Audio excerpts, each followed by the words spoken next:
Me vinieron a enterrar viva.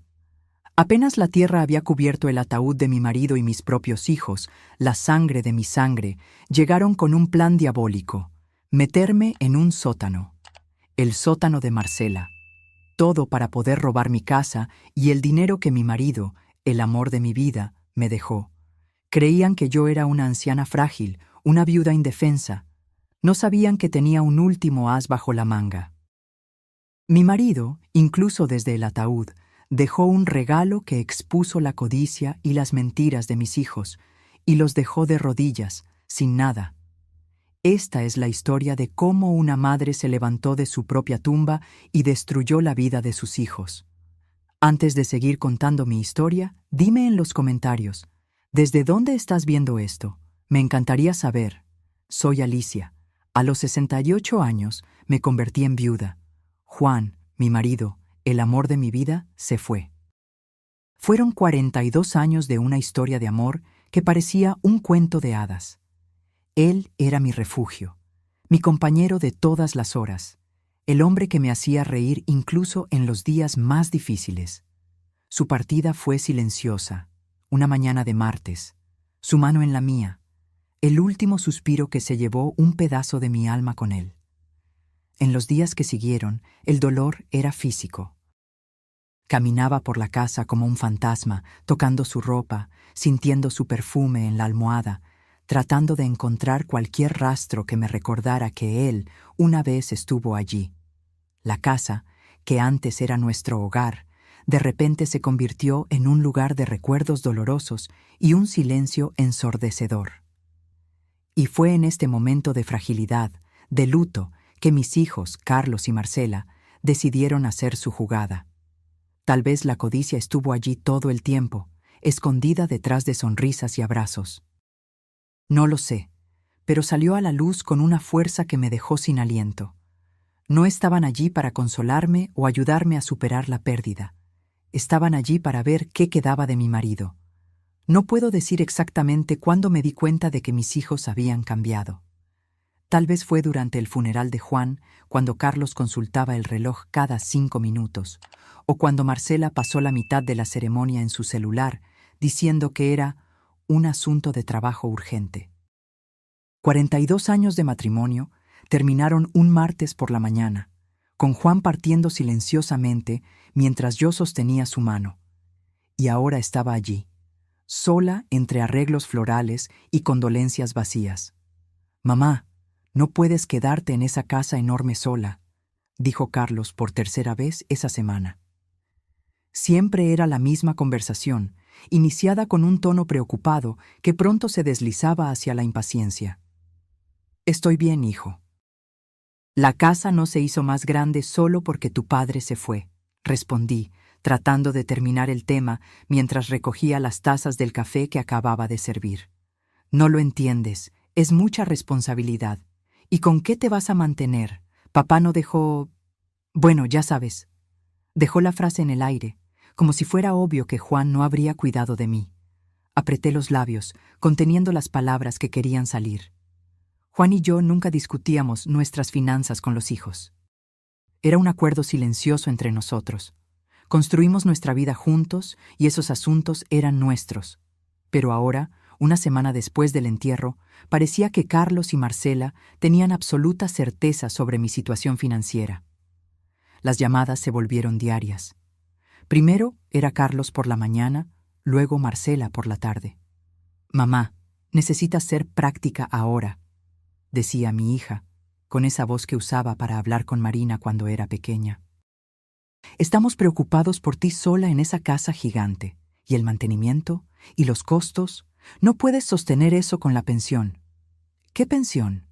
Juan era empresario, teníamos nuestra propia empresa, pero me di cuenta de que mis hijos ya habían construido una narrativa sobre mí. La viuda desamparada que necesitaba ser rescatada por sus serviciales hijos. La verdad es que no podía procesar todo aquello. En los primeros días después de la muerte de Juan, deambulaba por la casa como un fantasma, tocando su ropa aún colgada en el closet, sintiendo su olor en la almohada. El dolor era físico, como si una parte de mí hubiera sido arrancada. 42 años juntos. La mitad de mi vida, con ese hombre de sonrisa fácil y manos fuertes que me llamaba mi amor, incluso cuando peleábamos. La insistencia de mis hijos aumentó junto con el vacío que Juan dejó.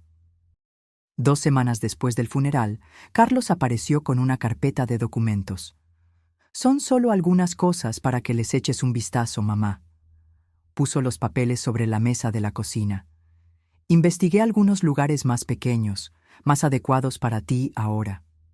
Hojeé los papeles sin realmente leer. Eran anuncios de apartamentos pequeños, de una habitación, en barrios distantes. Ninguno tenía jardín. Juan y yo cultivábamos rosas en el patio desde hacía más de 20 años.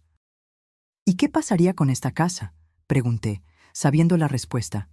Bueno, tendríamos que venderla, claro. Es lo mejor para todos. No tienes que preocuparte por nada. Yo me encargo de todo. Al día siguiente fue el turno de Marcela. Llegó después del trabajo, trayendo comida congelada que no pedí y no quería. Mamá, estuve pensando, ¿por qué no te vienes a vivir con nosotros?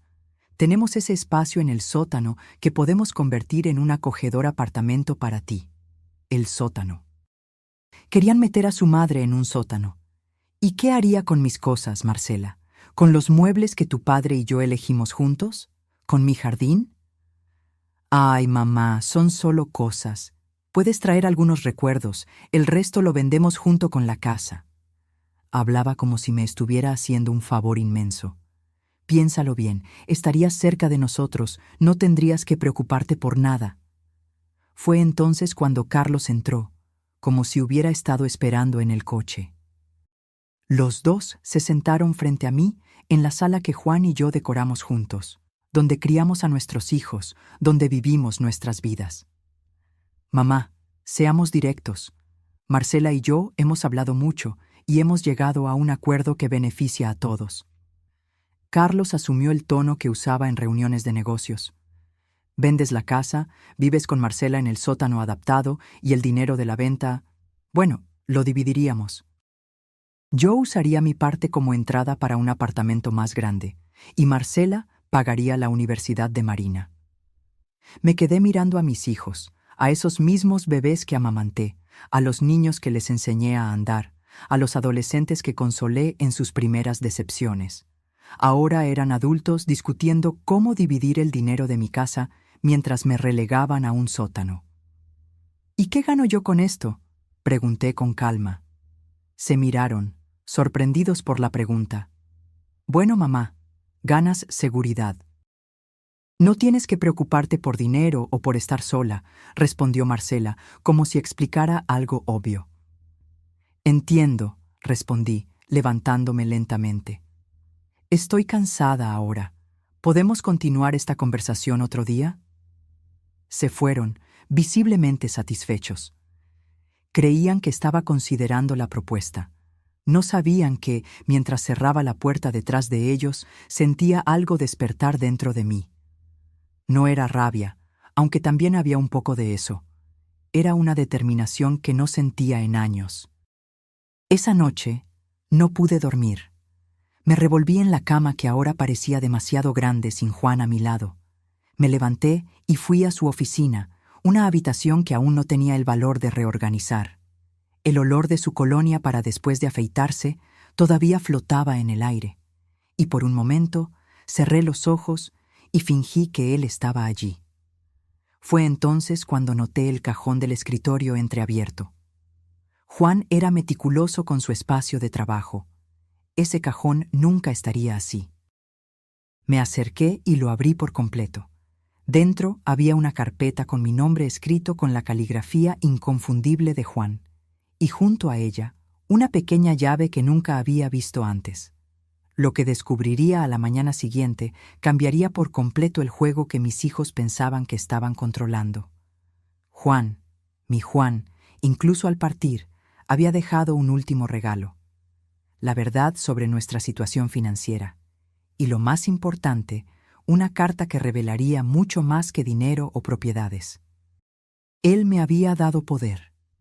y mis hijos estaban a punto de descubrir que la madre que querían meter en un sótano era mucho más fuerte de lo que imaginaban. No sabía que, dentro de esa carpeta, además de documentos financieros y escrituras, también había pruebas de que mis propios hijos me habían estado traicionando durante años, manipulándome no solo a mí, sino también a mi querida nieta Marina. Y eso era solo el comienzo de lo que descubriría en las próximas semanas. A la mañana siguiente, con las manos temblorosas, abrí la carpeta que Juan había dejado. La primera página era una carta dirigida a mí, fechada 3 meses antes, cuando él ya sabía que el cáncer estaba demasiado avanzado, pero aún intentaba protegerme de la verdad completa.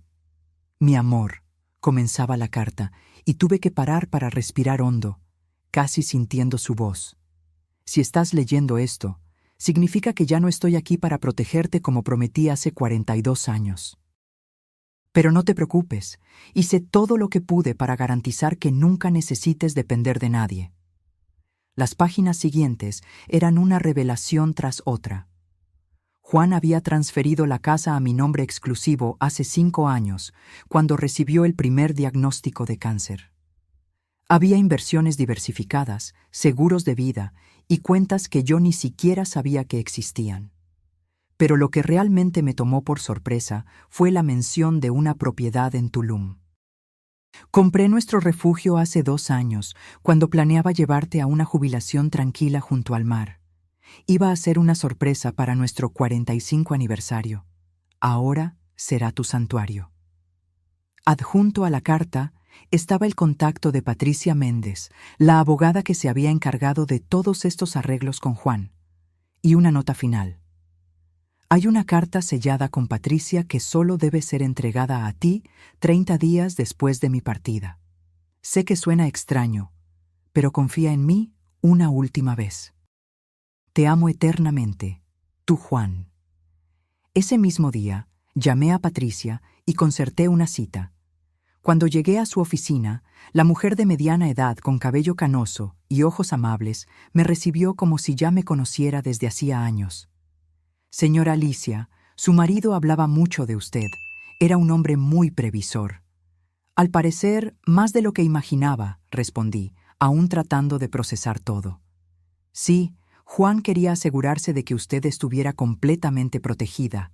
Él tenía preocupaciones específicas. ¿Qué tipo de preocupaciones? Patricia dudó, ajustándose las gafas. Creo que eso se aclarará en la carta que debo entregar en... Consultó el calendario. 23 días. Pero puedo adelantarle que todos sus derechos están asegurados. La casa es enteramente suya, al igual que la propiedad en Tulum y las inversiones. Nadie puede obligarla a nada. Salí de la oficina de Patricia con una carpeta aún más gruesa de documentos y una extraña sensación en el pecho. Parte alivio, parte tristeza porque Juan hubiera sentido que necesitaba protegerme de esa manera, y parte una creciente indignación con mis hijos. Mientras tanto, Carlos y Marcela intensificaron sus visitas y llamadas. Una tarde, Marcela apareció con catálogos de muebles compactos. «Mira, mamá, ¿no es adorable? Cabría perfectamente en tu espacio en casa». «¿Mi espacio? ¿Te refieres al sótano?» «No hables así. Es un ambiente perfectamente habitable. Ricardo ya ha empezado a limpiar y pintar». Contuve las ganas de decir lo que realmente pensaba, y solo asentí, dejándola creer que estaba cediendo. Ese mismo día, después de que se fue, empecé a hacer llamadas. Primero a una empresa de mudanzas, luego a una empresa de organización residencial. Si mis hijos querían jugar, yo también podía jugar, pero con reglas diferentes. En los días siguientes, mientras fingía considerar las propuestas de mis hijos, empecé a empacar discretamente las pertenencias de ellos que aún guardaba. Las cajas de recuerdos de la infancia de Carlos, los álbumes de graduación de Marcela, los juguetes que guardé para los nietos que nunca venían a visitarme con frecuencia. Todo fue cuidadosamente etiquetado y preparado para su entrega. Una semana después, Carlos apareció con un agente inmobiliario, sin avisarme. «Mamá, este es Renato. Nos ayudará a evaluar la casa para la venta. Me quedé parada en la puerta, bloqueando la entrada. Lo siento, pero no autoricé ninguna evaluación de mi casa. Nuestra casa, mamá. Papá la dejó para todos nosotros. No, Carlos, la casa es mía, solamente mía. Su rostro se puso rojo de rabia. ¿De qué estás hablando? Papá no haría eso. Sugiero que consultes a un abogado antes de traer a extraños a evaluar una propiedad que no es tuya, respondí, sorprendiéndome a mí misma con la firmeza en mi voz. Y ahora, si no les importa, tengo compromisos. Después de ese episodio, recibí una llamada furiosa de Marcela. ¿Qué le dijiste a Carlos? Está trastornado. Mamá, no puedes hacernos esto. ¿Hacer qué exactamente? ¿Proteger lo que es mío? Estás siendo egoísta. Creíamos que todo estaba arreglado. Carlos ya dio el pago inicial para el apartamento nuevo, y yo le prometí a Marina que pagaría el semestre de la universidad. Eso me tomó por sorpresa. ¿Ya tomaron decisiones basadas en el dinero de mi casa? ¿Sin mi autorización? Papá querría que ayudáramos a la familia. Estás sola en esa casa enorme, no tiene sentido. Colgué el teléfono en medio de su frase. La audacia de mis hijos no tenía límites. Ya estaban gastando el dinero que creían que recibirían de la venta de mi casa. De la casa que Juan construyó para nosotros, que vio a nuestros hijos crecer, que guardaba 4 décadas de recuerdos. Los días siguientes fueron de una calma aparente. Carlos y Marcela parecían estar dándome espacio, pero yo sabía que solo estaban reformulando sus estrategias. Aproveché ese tiempo para continuar mis preparativos silenciosos. Ya había contratado un servicio de limpieza para la casa en Tulum y transferido algunos fondos a una cuenta a la que solo yo tenía acceso. Y entonces llegó el día. 30 días después de la muerte de Juan, volví a la oficina de Patricia. Ella me entregó un sobre sellado con la letra de Juan. Mis manos temblaban tanto que necesité ayuda para abrirlo. La carta era larga y detallada. Juan explicaba que había estado observando el comportamiento de nuestros hijos durante años y le preocupaba la forma en que me trataban, incluso cuando él todavía estaba vivo. Hablaba de conversaciones que escuchó, de planes que descubrió, y luego vino la parte más dolorosa. Alicia, mi amor, lo que voy a contarte ahora va a doler. Descubrí hace 2 años que Carlos y Marcela nos habían estado manipulando sistemáticamente. ¿Recuerdas cuando Marina necesitó dinero para un intercambio y Marcela dijo que la universidad le había negado la beca? La verdad es que tú y yo enviamos el dinero, que Marcela se embolsó, y Marina nunca supo que vino de nosotros. Hay más ejemplos como ese. Carlos vendió ese terreno que heredamos de mi padre, y dijo que el dinero fue para un tratamiento especializado para Ana Luisa cuando tuvo depresión. Descubrí después que lo usaron para comprar un barco. Las lágrimas empañaron mi visión, pero seguí leyendo. Juan había documentado todo. Fechas, valores, conversaciones. Terminaba la carta con una petición. No quiero que los odies. Son nuestros hijos, a pesar de todo. Pero quiero que te protejas. Ve a Tulum. Empieza de nuevo. Te mereces paz en los años que te quedan. Y cuando estés lista, tal vez puedas construir una relación diferente con ellos, basada en la verdad. Te amo para siempre, tu Juan. Salí de la oficina de Patricia en estado de shock. La traición de mis hijos era aún peor de lo que imaginaba. No se trataba solo de la casa o el dinero, se trataba de años de manipulación, de mentiras, de usar el amor que Juan y yo teníamos por ellos y por los nietos. Esa noche no pude dormir. Me senté en el porche trasero, mirando el jardín de rosas que Juan y yo cultivamos durante tanto tiempo. Fue allí, entre el perfume de las flores y los recuerdos del hombre que amé durante más de 4 décadas, que tomé mi decisión final. A la mañana siguiente, la empresa de mudanzas llegó para llevar mis cosas a Tulum. No me llevé mucho. Algo de ropa, libros, fotografías y los pocos muebles que tenían valor sentimental. El resto se quedaría atrás, junto con el pasado que ya no me servía.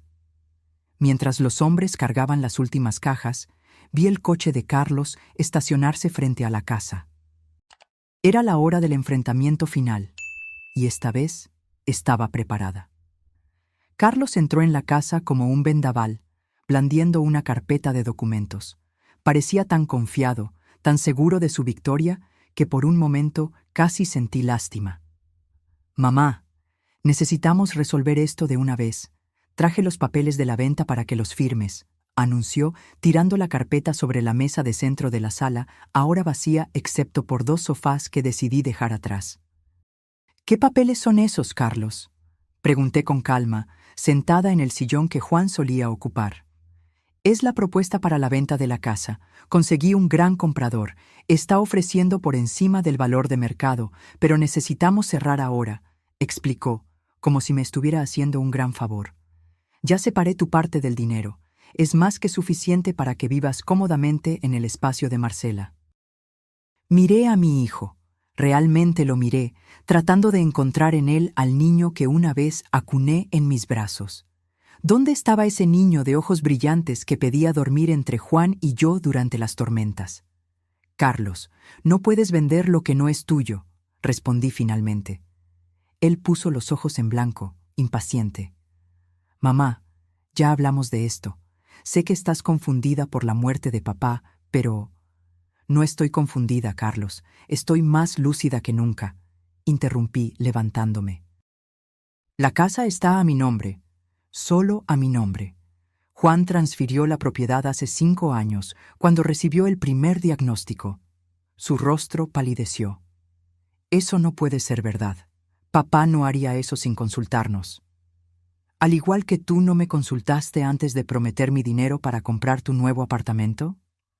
El silencio que siguió fue ensordecedor. Carlos parecía un animal acorralado, sus ojos recorriendo la sala, notando por primera vez las cajas apiladas, los espacios vacíos donde antes había muebles. ¿Qué estás haciendo?»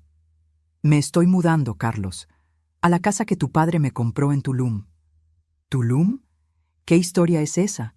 Papá no tenía nada en Tulum». «Tu padre tenía muchos secretos, al parecer, al igual que tú y tu hermana». En ese momento sonó el timbre. Era Marcela, obviamente alertada por Carlos de alguna manera. Entró como un huracán, con el rostro contraído por la rabia. «Mamá, ¿qué locura es esta?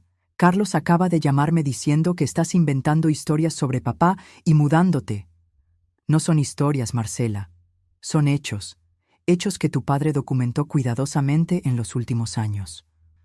Cogí la carta de Juan y algunos de los documentos que él había dejado.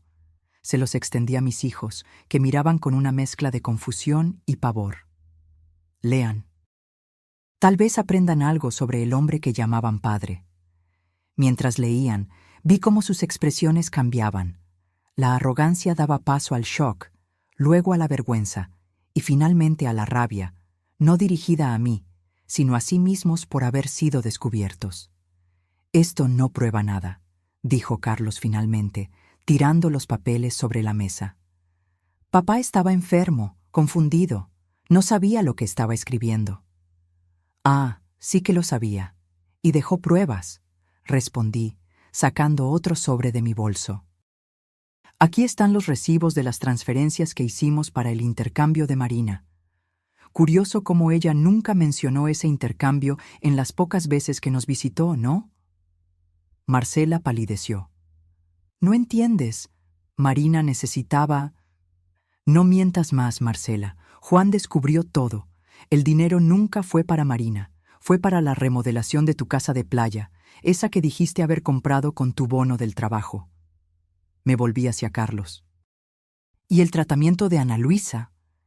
Interesante cómo ella parecía perfectamente sana cuando publicaron fotos en ese barco nuevo. El mismo barco que fue comprado con el dinero de la venta del terreno de tu abuelo. El silencio que siguió fue pesado, cargado de décadas de mentiras y manipulaciones que finalmente salían a la luz. «¿Por qué?», pregunté finalmente, la voz casi fallándome. «¿Por qué hacernos esto? ¿A sus propios padres?». Carlos fue el primero en recuperarse. «Ustedes siempre tuvieron todo, la casa, el dinero, la empresa, ¿Y nosotros? ¿Qué nos quedaba a nosotros? Todo, Carlos. Todo lo que construimos era para ustedes algún día. Pero no podían esperar, ¿verdad? Tenían que tomar, mentir, traicionar. Marcela empezó a llorar, grandes lágrimas de cocodrilo que yo conocía demasiado bien. Mamá, no es justo.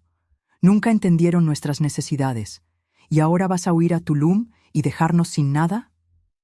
Fue entonces cuando sentí una extraña calma envolverme. El último vestigio de culpa o duda se disipó, reemplazado por una certeza inquebrantable. Estoy dejando para ustedes exactamente lo que merecen, respondí, caminando hacia la puerta de entrada. Las cajas en el almacén contienen sus pertenencias de la infancia y la adolescencia. Pensé que tal vez querrían guardarlas. En cuanto al resto, la casa sigue siendo mía. No la voy a vender, al menos no por ahora. Pueden seguir viviendo donde están, con el dinero que tienen. Esto es ridículo, explotó Carlos. No puedes simplemente irte. Sí puedo, y lo haré. La empresa de mudanzas ya se llevó mis cosas esta mañana. Estoy de partida ahora. ¿Y qué le decimos a Marina? ¿A Ana Luisa? Preguntó Marcela, desesperada. La verdad, tal vez, sería un cambio interesante para ustedes. Cogí mi bolso y la pequeña maleta que había separado para el viaje. Cuando abrí la puerta, un taxi ya me esperaba en la acera.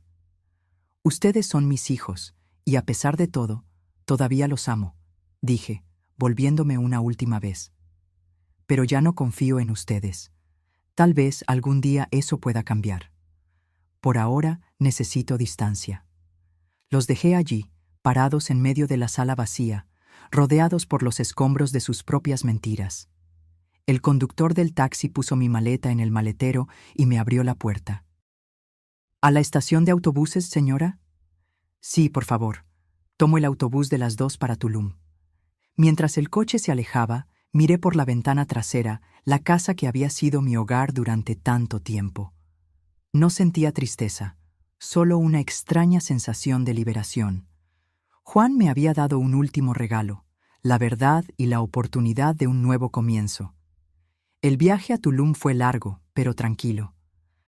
Observé por la ventana del autobús los paisajes cambiando, lo urbano dando paso a lo verde, las montañas acercándose y, finalmente, el destello del mar. Cuando bajé en la pequeña y acogedora estación de autobuses, el aire salado me recibió como un abrazo. Un conductor local ya me esperaba, contratado por la empresa que había limpiado la casa. Durante el trayecto, habló animadamente sobre la ciudad, los restaurantes, las fiestas locales. Era como si me estuviera dando la bienvenida a un mundo completamente nuevo. Cuando finalmente llegamos a la propiedad, el sol comenzaba a ponerse, pintando el cielo con tonos de naranja y rosa. La casa estaba en una suave colina, con vista al mar. Era más pequeña que nuestra casa en la ciudad, pero infinitamente más bonita. Una construcción colonial conservada, con grandes ventanas, un jardín florido y un porche que rodeaba toda la estructura. En la puerta, una señora de cabello blanco y sonrisa cálida me esperaba. «Doña Alicia, soy María, me encargué de la limpieza y organización, como pidió el señor Juan». «¿El señor Juan? ¿Conoció a mi marido?» «Sí, venía siempre que podía, supervisando las reformas, eligiendo los muebles. Decía que todo era para sorprender a su esposa en el aniversario de bodas. Qué pena que él...» Ella no completó la frase, pero no era necesario. Entramos juntas en la casa, y cada detalle mostraba el cuidado de Juan. Los muebles de madera clara, las cortinas ligeras que bailaban con la brisa del mar, los cuadros de paisajes marinos que él sabía que me encantaban. En el dormitorio principal, sobre la cómoda, había una foto nuestra, tomada hace muchos años, cuando aún éramos jóvenes. Al lado, una nota simple. «Bienvenida a nuestro refugio, mi amor. Te amo eternamente, Juan». Las lágrimas que reprimí durante tanto tiempo finalmente brotaron, no de tristeza o rabia, sino de un amor tan profundo que ni la muerte podía disminuir. Doña María, al darse cuenta de mi momento, se retiró discretamente, diciendo que volvería a la mañana siguiente para ayudarme con lo que fuera necesario. Esa primera noche en Tulum, sola en la casa que Juan había preparado con tanto amor, fue la primera vez desde su muerte que me sentí verdaderamente en paz. Sentada en el porche, escuchando el sonido distante de las olas, me di cuenta de que estaba exactamente donde debía estar. Era un nuevo comienzo, sin las mentiras, sin las manipulaciones, sin el peso de intentar agradar a hijos que veían en mí solo un medio para sus fines. Éramos solo yo, los recuerdos de Juan y un futuro que, por primera vez en mucho tiempo, parecía lleno de posibilidades. Los primeros días en Tulum fueron de adaptación y descubrimiento. Doña María se convirtió no solo en una ayudante, sino en una amiga. Fue ella quien me presentó a los vecinos, me mostró los mejores lugares para comprar pescado fresco y frutas y me contó las historias de la ciudad. «Le gustará aquí», decía ella mientras me acompañaba al mercado local. «Es tranquilo pero tiene vida, y la gente respeta el espacio de los demás». Establecí una rutina simple. Me despertaba temprano, tomaba café en el porche observando el mar, caminaba por la playa, leía los libros que siempre quise leer pero nunca tuve tiempo. Por las tardes, a veces pintaba, un pasatiempo que abandoné cuando nacieron los hijos y nunca retomé. Las noches eran para cenas sencillas y contemplación. Fue en una de esas noches, casi un mes después de mi llegada, que recibí la primera llamada de Marina. Mi corazón se aceleró al ver su nombre en la pantalla del celular. «¿Abuela?» Su voz sonaba vacilante, casi tímida. «Hola, querida. Qué buena sorpresa. Yo quería hablar contigo. Mamá y papá están peleando mucho, dicen cosas extrañas y no entiendo qué está pasando». Suspiré, imaginando el caos que debía reinar en la casa de Marcela. «¿Qué quieres saber, Marina? ¿Es verdad que tú me mandabas dinero para mis estudios?» La pregunta me tomó por sorpresa, así que Carlos y Marcela finalmente estaban siendo obligados a enfrentar algunas verdades. «Sí, querida. Tu abuelo y yo enviamos dinero durante 2 años para ayudar con tus estudios. Tu madre nos dijo que lo necesitabas». El silencio al otro lado de la línea fue largo, interrumpido solo por un sollozo ahogado. «Marina, ¿estás bien?» «No», respondió con la voz entrecortada. «Mamá nunca me lo dijo. Yo ni siquiera sabía que ustedes se preocupaban tanto». Eso fue como una puñalada en el pecho. «Claro que nos preocupábamos. Eres nuestra nieta. Siempre quisimos estar presentes en tu vida, pero mamá y papá siempre inventaban excusas para que no fuéramos a visitarlos», completó ella. «Decían que ustedes estaban demasiado ocupados, que preferían estar solos». Otra mentira para añadir a la lista. Juan y yo suplicábamos para que trajeran a los nietos más a menudo, pero siempre había una excusa: clases extras, compromisos, la distancia. «Abuela, ¿puedo visitarte? Quiero conocer este lugar donde vives ahora. Quiero conocerte de verdad». Las lágrimas vinieron a mis ojos. «Claro que puedes, mi amor, cuando quieras. ¿Qué tal la próxima semana? Estoy de vacaciones de la universidad». Así, una semana después, fui a buscar a Marina a la estación de autobuses de Tulum. Bajó del autobús pareciendo más joven que sus 20 años, cargando una mochila enorme y una mirada ansiosa. Cuando me vio, corrió y me abrazó con una fuerza que me sorprendió. Nos quedamos así por un largo momento, como si intentáramos recuperar años de abrazos perdidos. «Abuela, estás tan diferente», dijo, alejándose para mirarme mejor. «¿Diferente cómo?» «No sé explicarlo. ¿Más ligera? ¿Más bonita?» Sonreí, tomando una de sus maletas. «Debe ser el aire del mar. Vamos, quiero mostrarte tu nueva casa». Durante el trayecto hasta la casa, Marina se quedó en silencio, absorbiendo el paisaje, tan diferente de la gran ciudad donde creció. Sus ojos se abrieron de par en par cuando llegamos a la propiedad. «¡Wow! ¿Esto es lo que compró el abuelo? ¡Es hermoso!». La reacción de ella al entrar en la casa fue aún más emocionante. tocaba todo, miraba cada detalle, cada fotografía. Se detuvo frente al retrato de Juan en la sala. «Lo extraño», murmuró, «aunque no conviví tanto como me hubiera gustado. Te amaba mucho, ¿sabes? Guardaba todos los dibujos que le mandabas cuando eras pequeña». «¿En serio? Mamá decía que ustedes tiraban esas cosas, que no tenían espacio». Negué con la cabeza, sintiendo esa familiar punzada de dolor. «Ven, quiero mostrarte algo». La llevé a mi habitación y abrí una caja que había traído conmigo. Dentro había docenas de dibujos infantiles, tarjetas de Navidad, fotos escolares. Juan había guardado todo meticulosamente, fechando cada artículo. Lo guardaba todo, Marina, todo lo que venía de ti y de Ana Luisa.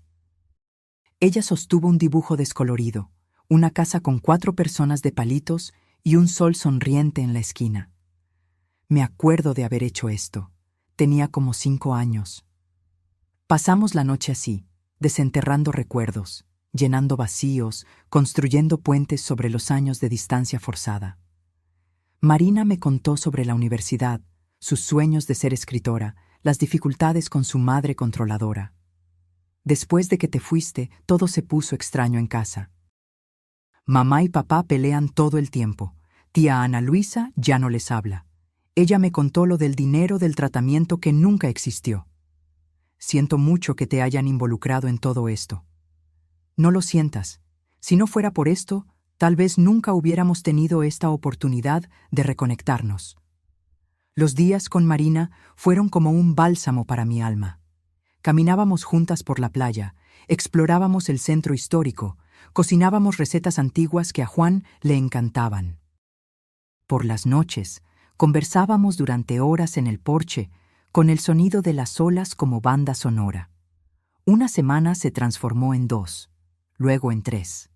Marina llamó a la universidad y pidió una extensión de sus vacaciones, inventando una excusa sobre necesitar cuidar a su abuela enferma. «No estoy mintiendo», se justificó cuando levanté una ceja. «Realmente estoy cuidando de ti, de tu alma». Fue durante una de esas conversaciones nocturnas que me sorprendió con una propuesta. «Abuela, estuve pensando, ¿y si me tomo un semestre de licencia? ¿Podría quedarme aquí contigo, escribir mi libro, ayudarte a establecerte?» «Marina, no puedo dejar que interrumpas tus estudios por mi culpa». «No es solo por tu culpa, es por mí también». Sostuvo mis manos entre las suyas. «Por primera vez en la vida, siento que estoy exactamente donde debo estar.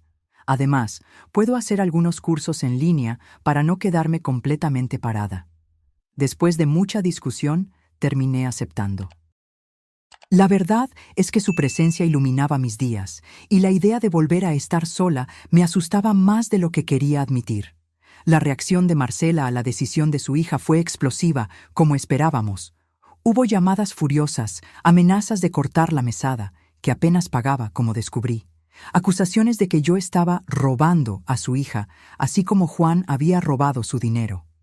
«Ella no entiende, abuela», dijo Marina después de una de esas llamadas tempestuosas. «No puede ver que esto no se trata de ella. Se trata de nosotras, de reconstruir algo que ellos nunca nos permitieron tener». Poco a poco, establecimos una nueva rutina. Marina escribía por las mañanas, trabajando en la novela que siempre soñó crear. Yo pintaba o cuidaba del pequeño jardín que empecé a cultivar. Por las tardes, a veces dábamos clases de inglés a niños locales, una idea de Marina para integrarnos a la comunidad. Fue en una de esas tardes, mientras volvíamos de la clase, que encontramos a Carlos parado frente a nuestra casa. Mi corazón se heló al verlo allí, como un recuerdo no deseado del pasado que intentaba dejar atrás. «¿Qué haces aquí?», preguntó Marina, colocándose instintivamente entre yo y su tío. «Vine a ver a mi madre y a mi sobrina rebelde». Parecía cansado, abatido, muy diferente del hombre confiado que intentó obligarme a vender la casa meses atrás. «Está todo bien, Marina», dije, tocando su hombro. «¿Por qué no entramos? Doña María debe haber dejado café listo». La conversación que siguió fue tensa, cargada de palabras no dichas y resentimientos antiguos. Carlos intentó explicar sus acciones. Habló de presiones financieras, de expectativas no cumplidas, de celos de la relación que Juan y yo teníamos. No estoy pidiendo perdón, dijo él finalmente. Sé que lo que hicimos fue imperdonable. Solo quería que supieras que Ana Luisa ya no me habla. Marcela y yo apenas nos hablamos. Todo se desmoronó. Lo siento por eso, Carlos. De verdad lo siento, pero no puedo arreglar lo que ustedes mismos destruyeron. Él asintió, resignado. Lo sé, solo quería ver con mis propios ojos si estabas bien. Y por lo que veo, estás mejor que nunca. Cuando se levantó para irse, dudé por un momento y luego pregunté, ¿cómo está Ana Luisa? Una pequeña sonrisa apareció en sus labios. Está bien. Se mudó a la casa de su madre, se llevó a los niños, dijo que no quiere que crezcan pensando que mentir y manipular es normal. Ella siempre fue más sensata que tú, comenté, sintiendo una punzada de orgullo por mi nuera. Carlos miró a Marina, que observaba todo en silencio. Cuida de tu abuela. Ella merece a alguien que realmente se preocupe. Después de su partida, Marina y yo nos quedamos en silencio por un largo tiempo, procesando lo que había sucedido. ¿Crees que algún día podrás perdonarlos?, preguntó ella finalmente. No lo sé, querida. El perdón no es algo que se decide dar. Es algo que sucede, o no. Por ahora, solo estoy viviendo un día a la vez. Los meses pasaron, y nuestra vida en Tulum asumió un ritmo propio, tranquilo y pleno.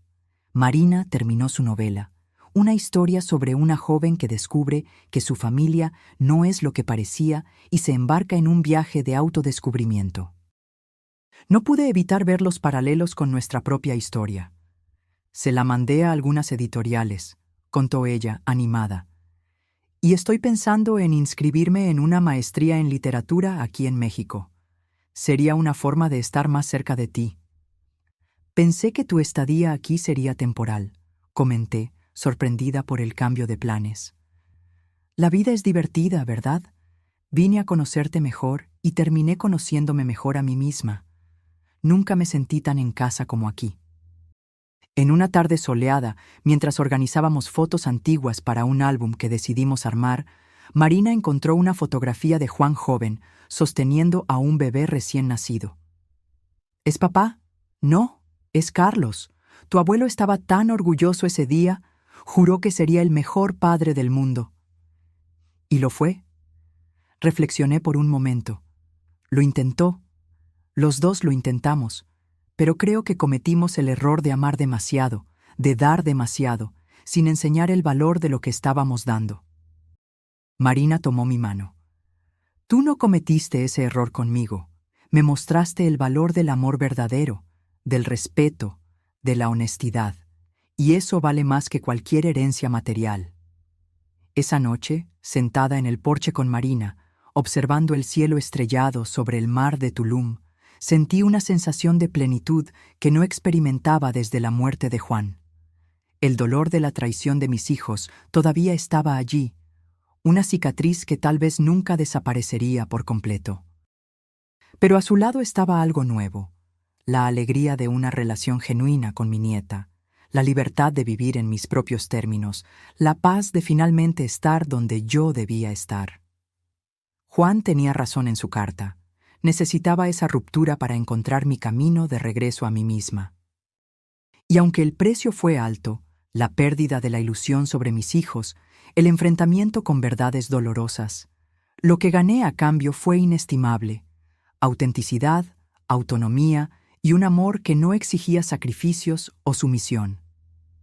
¿En qué piensas, abuela?, preguntó Marina, viendo mi mirada perdida en el horizonte.